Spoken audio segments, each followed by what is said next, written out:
Katatapos lang namin ngayon mag-swimming at ito, nagpapahinga pa kami, nagko-crossing retouch para mabit namin yung buhok namin. Sa ilong. Nagkasa ito kasi sobrang lakas ng alon ngayon dito. Nakita nyo naman. Dilim. Totoo, tinatanggal mo naman. Ayan. Ayan, naglalaro na sila doon. Bali, at sa ilong. Pero masaya naman eh. Bukas, may arado na naman.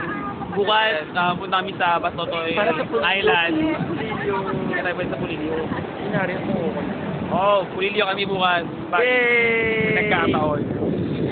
Guwapo ba? Kahit pasab mo ako. Guwapo pa rin ito. Bye! See you! Ito, babae.